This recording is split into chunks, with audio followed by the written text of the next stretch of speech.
Real Enigmas and Theories is back again with another video.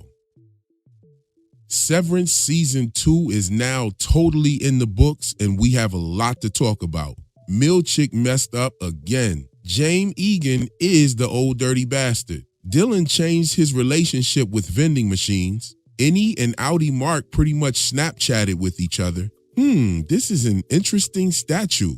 And evil Hodor ended up holding the door indeed. We're gonna get to that, a cold harbor full of esoteric symbolism and hidden meanings and more. I wanna thank all of you for watching. And if you're new here, welcome. This video will contain spoilers for the entire show from season 1 and 2. So without further ado, let's pull out those magnifying glasses and cook. I have to say that I now understand why evil Hodor and Natalie looked at each other and they said they didn't want to tell James Egan about what happened at the Ortbo. Cause this cat is weird as all get out. I mean, dude said, I threw a tin of candies. I threw a tin of candies? What was he talking about, some Altoids or some shit? Imagine everybody chilling and talking and you got this guy in the room walking around like he trying to sneak up on somebody. Nurse, could you tell one of them CNAs to come down here and get their patient? Yeah, he's down here wandering around the severed floor looking for the bathroom. Please tell somebody to come get him before he shits in the break room. Thank you. I mean, look at this guy's computer. They was like, okay, Mr. Egan, we're gonna keep it simple. We're just gonna put 4 buttons on this motherfucker for you. We already made you a personal elevator that comes right to this room so you don't get lost. I'd like to point out that this room is cut off to everything except for the elevator door. Does this imply deeper levels below the testing floor? Was James able to access this from his home? What is actually going on with this room? There was an AI greeting when he first came in there before he sat down. This room looks like a cubicle, and I'm wondering if this is where James selects his candidates for his siring in the shadows. I mean, you gotta respect James' honesty though. He cut straight to the point. I do not love my daughter. He said that he used to see Kier in Helena, but it left as she grew older, and now he sees him in Heli. This is another example of how the Innies are younger versions of themselves. Dylan's wife said that Innie reminded her of his younger self, and Mark's Innie is very reminiscent of the Mark that we see in episode 7, especially at the table with Rickon. Now, all jokes aside, James makes a reference to a tin of candies, which I believe to not only be a reference to Willy Wonka, but also a reference to the Wizard of Oz. I've talked about this in other Severance videos from this season, but briefly put, the nuances of debt slavery and Kier being alive during the Depression and the emergence of fiat currency, selling salve, which is an anagram for slave. Kier allegedly starting Lumon the year that the Civil War ended and the beginning of the National Banking Act ties these connections directly to the subliminal messaging presented by L. Frank Baum in The Wizard of Oz. James saying that he threw a tin of candies is a reference to the Tin Man, which stands for tax identification number. And the candies are a reference to the state of social and economic depression that we see in Charlie's Family and Willy Wonka. Let me find out that the Egans want to make everybody into working Oompa Loompas. One quick sidebar. There's a Jim Milchick in the Lexington letters, and one of Dylan's children is named Jim. Jim is short for James, and I'm wondering if since James has been doing all of this siring, if somehow a lot of these people are actually related. I do know that this theory has been floating around, but actually hearing James say it, it passes the smell test for sure.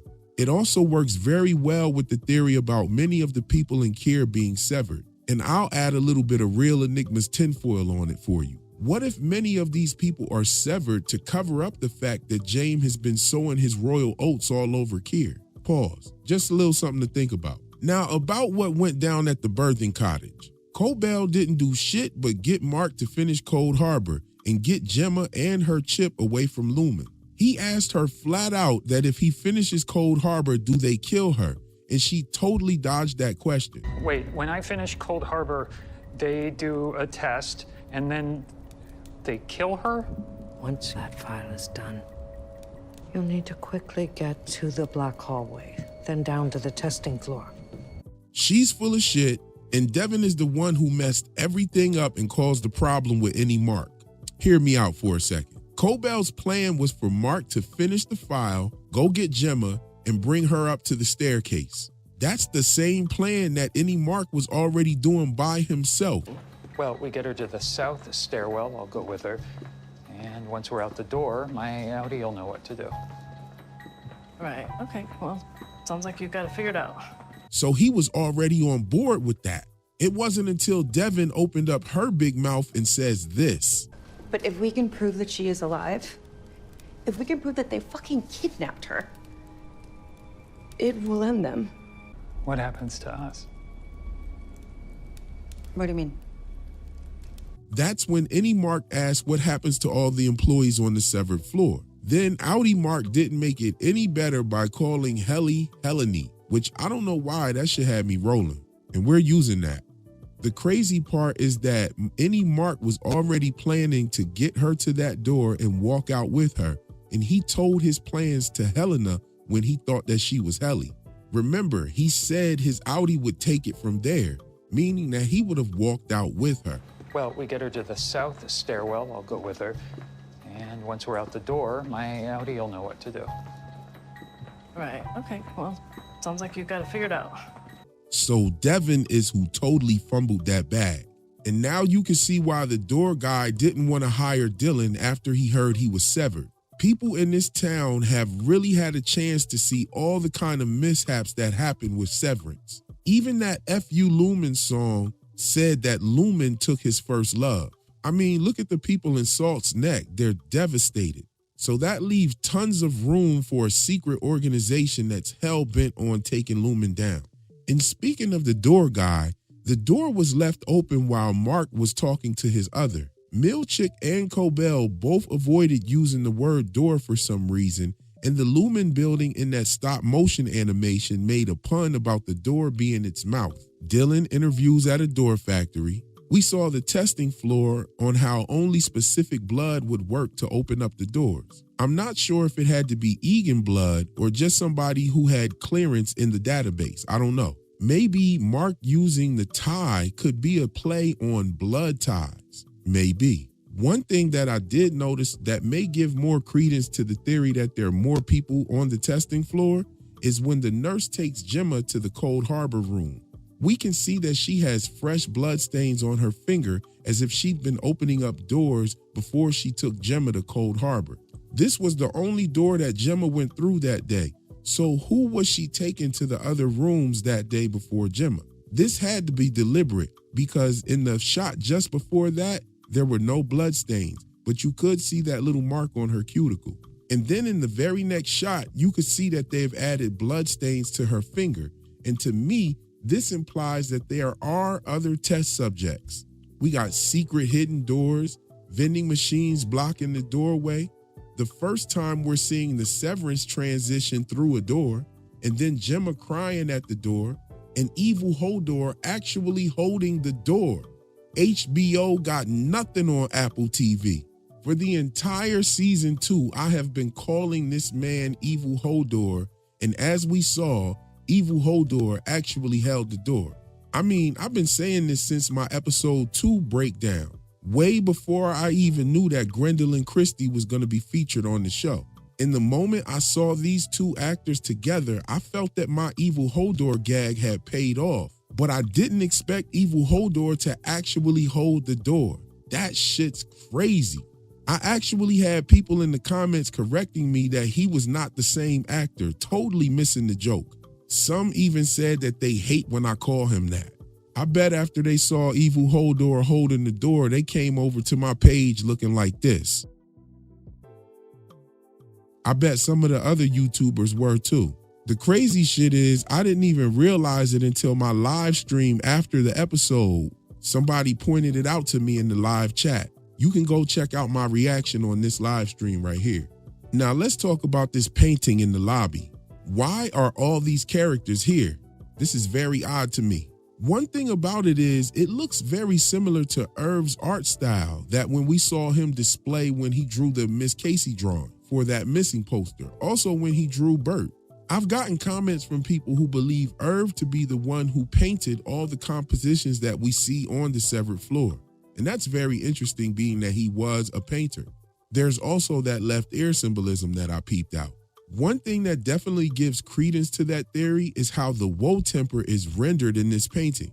She's painted in a totally different style than all of the others, and the only one who's had an actual vision of woe is Irv. But then the real question would be, if he painted this, when did he do that? I plan on going deeper into this during the off season for sure. Irv and Bert were one of the things that felt left unresolved in this season, and I really hope we're able to see the plot line finished with them. Maybe we'll get that in season 3, I don't know. Now let's talk about the Baphomet and the scapegoat. The idea that the goat represents ego, lust, or beast nature, and that its sacrifice symbolizes the death or transcendence of the lower self, is deeply rooted in multiple esoteric schools of thought. This is why we see evil Hodor ask about the verve and wiles before he accepts the sacrifice. Saturn and Capricorn symbolism was also baked into the show's release date, with it falling in the last days of Capricorn, January 17th. Christian mysticism and Gnostic thought, Kabbalistic teachings and Jewish mysticism, Hermeticism, voodoo, all baked into this episode.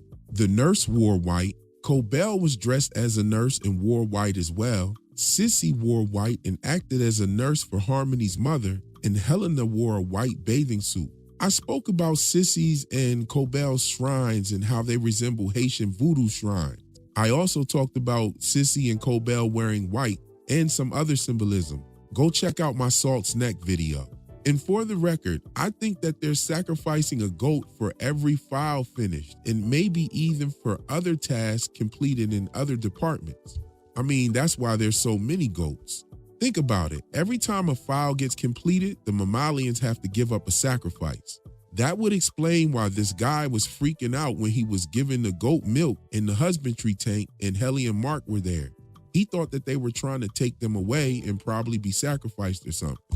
Also, why Lauren thought they were there to kill her. I mean, we've seen the Baphomet symbolism all over the place with the characters. These departments have been kept away from each other so that no one puts all the clues together and figures out what's going on. Now, the choice for Lauren to open the door and tell Bark that Emil thanks him seems minor until you do that esoteric heavy lifting. Emil or On Education is a revolutionary philosophical novel disguised as an educational tool. In it, the author Jean Rousseau outlines how to raise a human being named Emil, free from corruption and modern society. Rousseau argues that a man is born inherently good, but becomes twisted by institutions like schools, churches, and governments. He also argues to protect the purity of the child. Emil is raised in isolation under the watchful guidance of a tutor, and for each stage of his life, infancy, childhood, adolescence, and adulthood, he's carefully shaped to allow reason, morality, and emotion to emerge organically, rather than forcing facts or morality on him. Emil learns through experience, personal freedom, and natural consequences. Only once he's become fully formed as an individual, he's introduced into society and to his partner, Sophie, who represents love and a little bit of emotional integration. Now, I have been pointing out the Baphomet symbolism in multiple videos, including my very first Severance video. And we've seen it over and over again, with Lauren gesturing the as above, so below, Dylan during the OTC, he was doing the as above, so below, Mark on the painting, even Kerouac strikes a pose, and so much more symbolism was like all over the show, goats and everything. Go check out my very first Severance video. But this clue and the fact that a point was made to give us the name of the goat is more confirming for me. Get this. Emil has a love interest in Rousseau's case study book named Sophie. Now, I have explained this in a few videos, but the word Baphomet can be decoded into the name Sophia, and this is done with something called the Atbas cipher. Sophia is the divine wisdom in Gnostic, Kabbalistic, and mystery traditions. Even King Solomon says this in the Bible. Sophie being the one who completes Emil. This connection is heavy, fam. Then Mark goes down and turns into his Audi, finds Gemma, who completes him, which was literally stated in the show. Now, here's a fun fact, or a crazy fact, that however you look at it. Rousseau was actually exiled and condemned for this book, mainly because it challenged the church, state, and the legal system.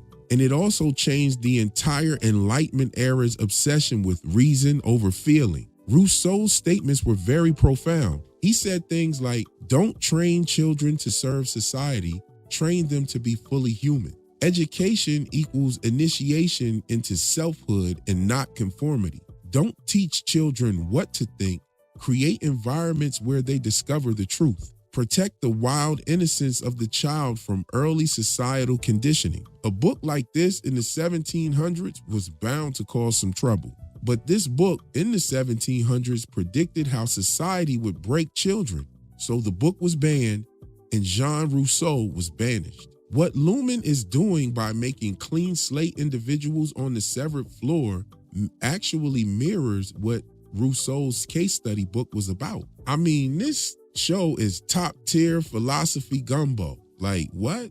Shit got me writing letters to myself. And speaking of writing letters to theyself, let's talk about Dylan real quick. Dylan was the only one who we saw using the vending machine.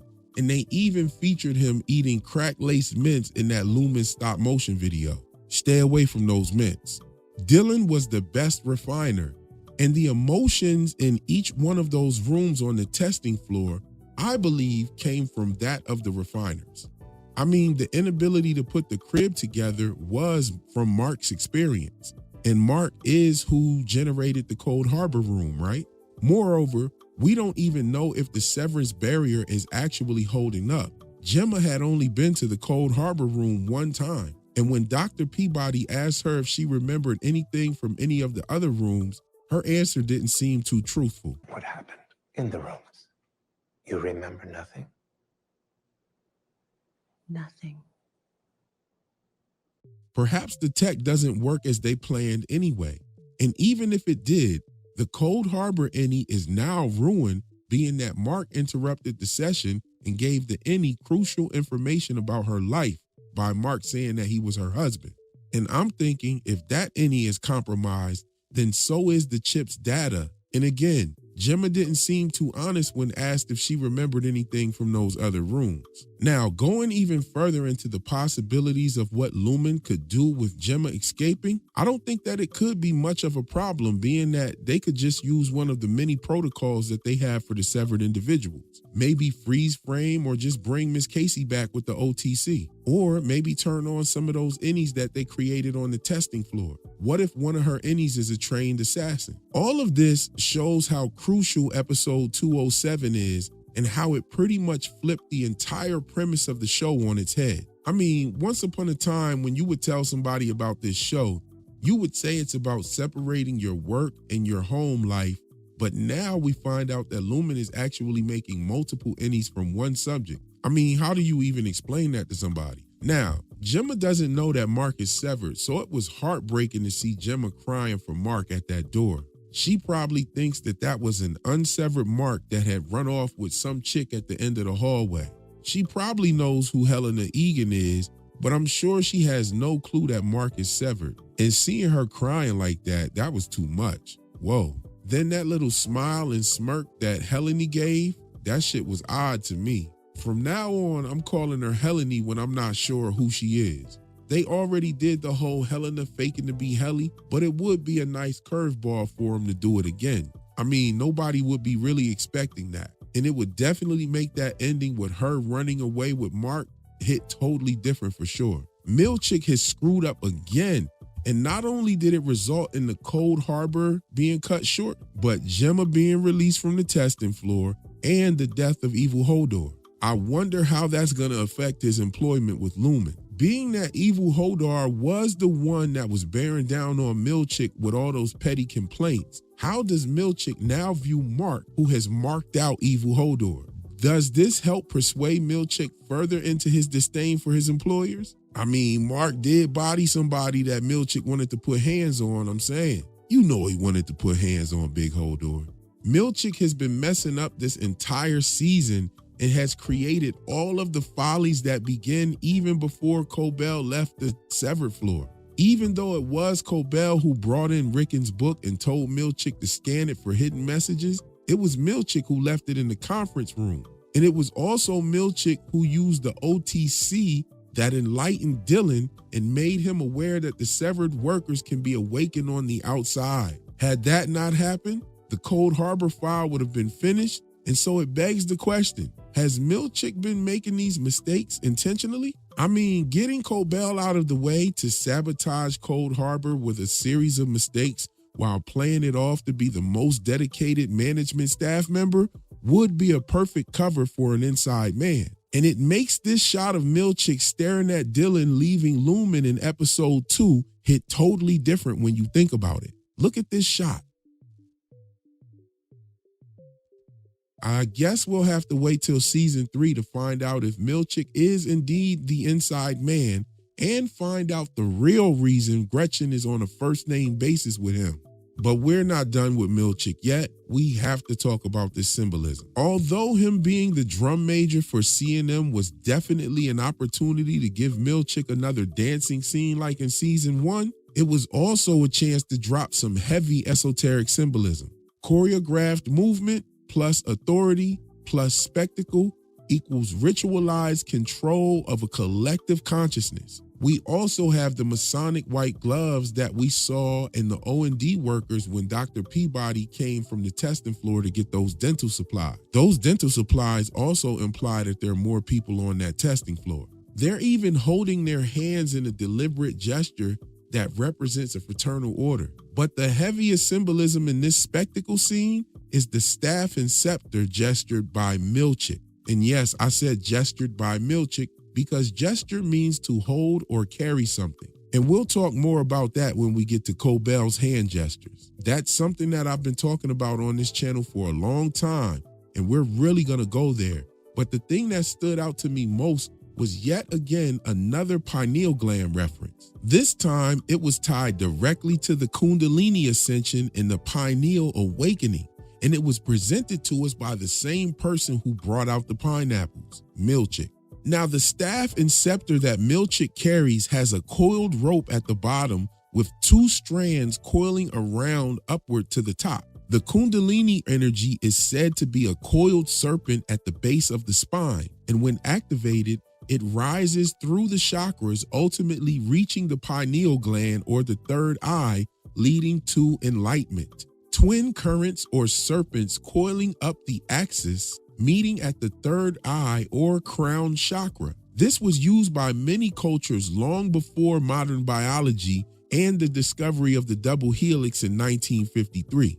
And the fact that multiple ancient cultures independently used this symbol of 2 serpents winding up a staff suggests an intuitive, symbolic knowledge of the body's internal structure as far as the mind is concerned, or even access to a higher form of insight, whether through altered states, dreams, or what some of us call the Akashic records. The caduceus in the staff of Hermes, the medical symbol of 2 snakes intertwined around the staff, often confused with the rod of Asclepius, resembles the Kundalini energy rising through the spine, leading to the activation of higher consciousness. Even the Egyptian Uraeus, or that cobra rising from the forehead of pharaohs, symbolizes enlightenment and the activation of divine wisdom, and this definitely aligns with the function of the pineal gland. Biblical and occult symbolism, the serpent in Eden offered knowledge, which could be interpreted as an awakening of higher consciousness. I mean, the pineapples were even given an apple reference when you're talking about bobbing for pineapples. So the staff in this symbolism represents the axis mundi,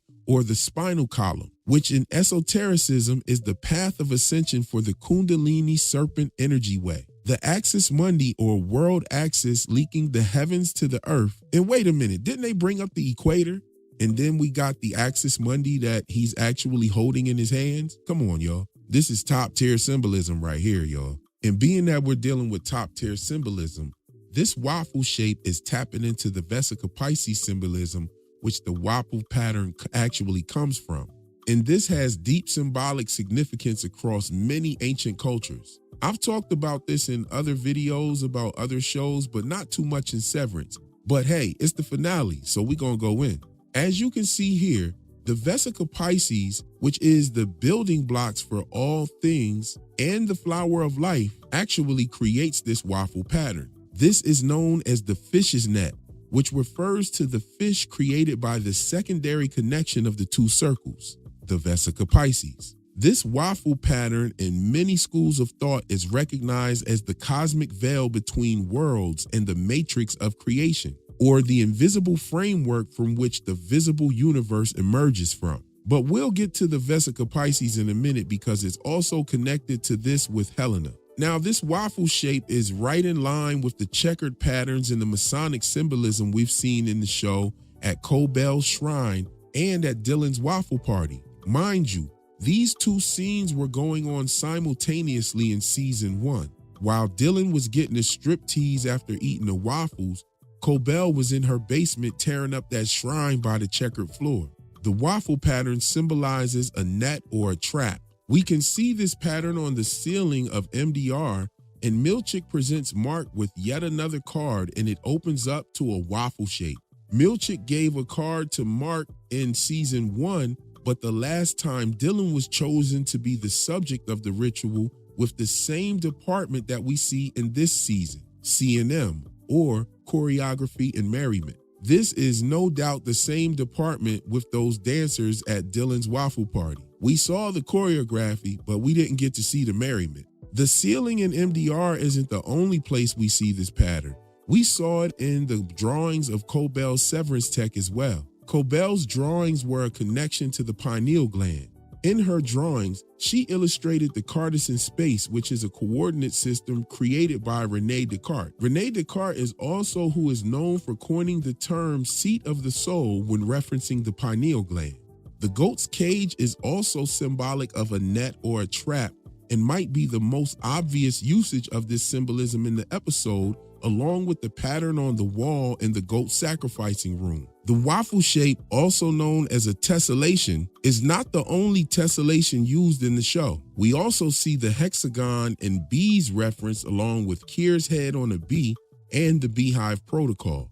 Now the two are very much different, but they're also very much the same, and they are definitely connected in etymology. Walk with me for a minute. Let's break down the etymology of the word waffle. Waffle derived from Frankish or Proto-Germanic roots, and it is related to the word waba, which means honeycomb.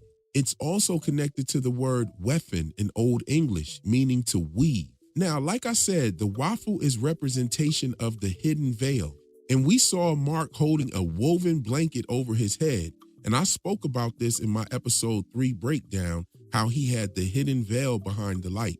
Mark pulling up to some kind of barn building, and he's in the car practicing how long the after image can stay in his mind's eye. We see him put the cover over his head and shine the light. This symbolic light under the veil represents a spiritual enlightenment. Mark is literally trying to ask his inner self a question, or ask his inner self to enlighten him on who is alive. So at its core, waffle means honeycomb, and honeycombs are made of wax. And I think it was very intentional to have Milchick point out that the animatronic Kier was made of wax. Also, the item that Cobell stole from Mark's basement was a wax candle. Now, wax is malleable and shapeable, and it holds imprints. And it's used for seals to hold sacred or legal power. It's also made into candles, which are the light carriers in spiritual rituals. Wax equals the medium through which energy and tension is formed and carried. Think of a wax seal on a parchment or wax molds used in magic.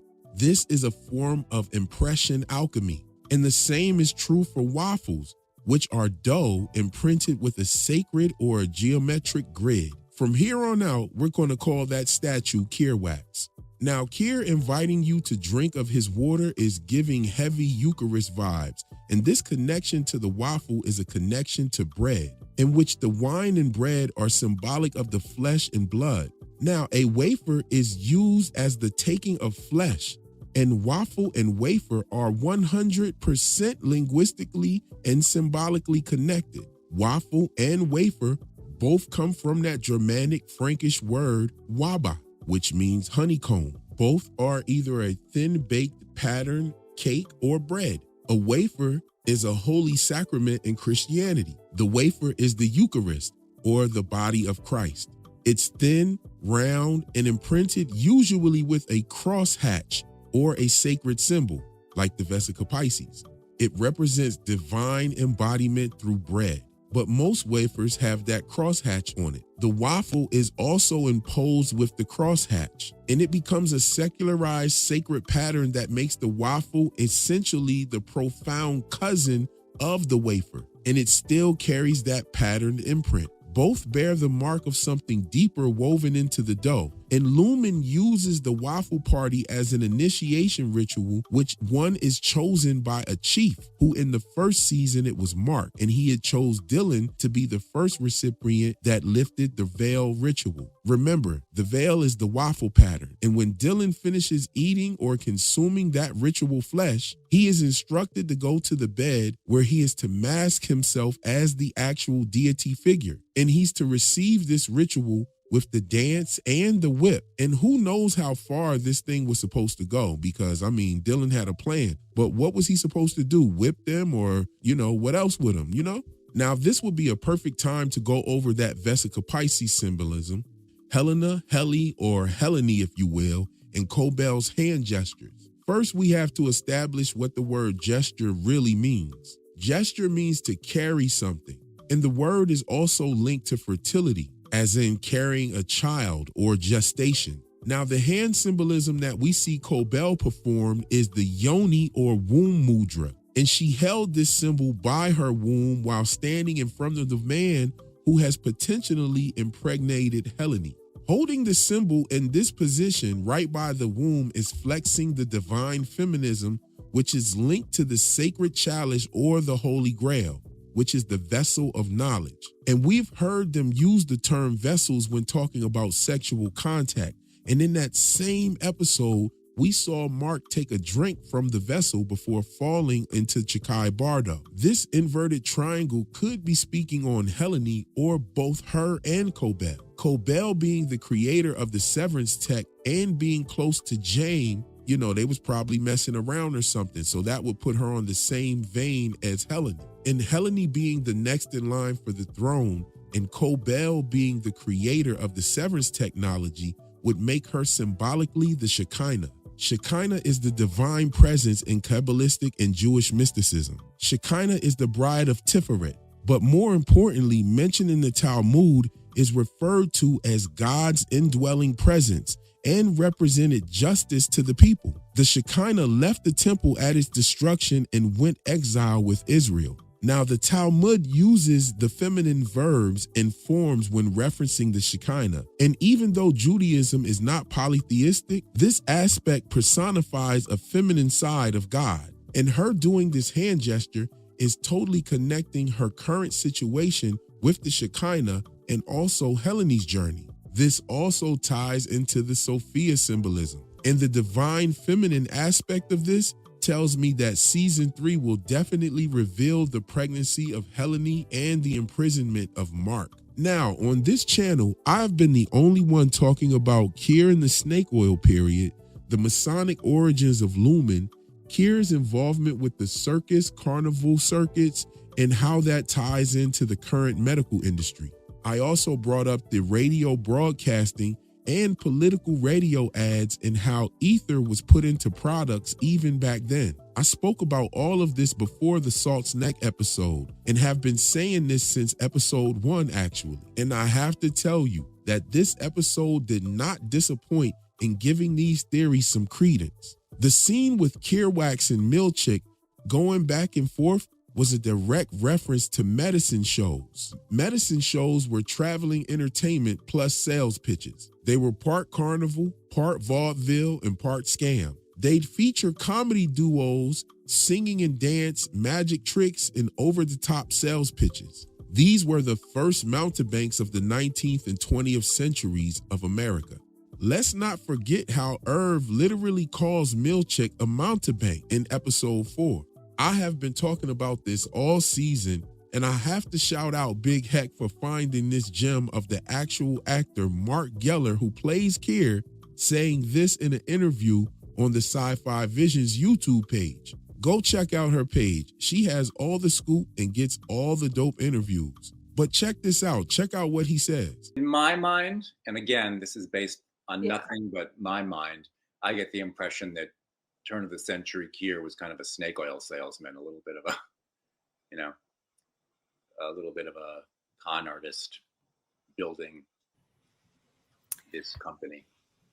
Now, if you've been watching my channel, then I'm sure what you just heard from the actual actor sounds just like what I've been saying for this entire season. It's almost like the guy watches my page. And for me to hear him say that had me hyped. And I want to say thanks again, Big Heck, for showing me that. And thanks to the Sci-Fi Vision for having these dope interviews with the cast and creators. Keep doing your thing.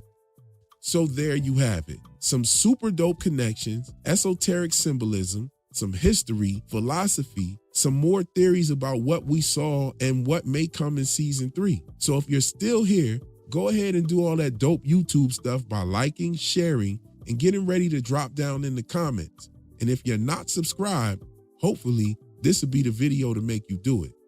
And I know this is a bittersweet time for Severance fans, and I will be doing videos during the off season. And now that the finale has passed us, I want to revisit a question that I asked earlier in the season. With everything we've seen in Severance and these chips going into people's heads, would you get severed? I was actually surprised by the amount of people who said they would get severed the last time I asked this question. But the funny thing was that everybody who said they would get severed and get that procedure done said that they would do it based on things that they didn't want to experience. And come to find out, Lumon seems to be doing something along those lines. That goes to show you how much thought went behind this concept. People in my audience had this notion that they would actually get that because they wanted to avoid a certain situation, and it ended up being an actual component to the story. So I'm real curious about the answers that I'll get this time, being that season 2 is over. Would you get severed? Anyway, just a little something to think about while we wait on the next episode. That's all for my video today. I'll catch you in the next one. Peace.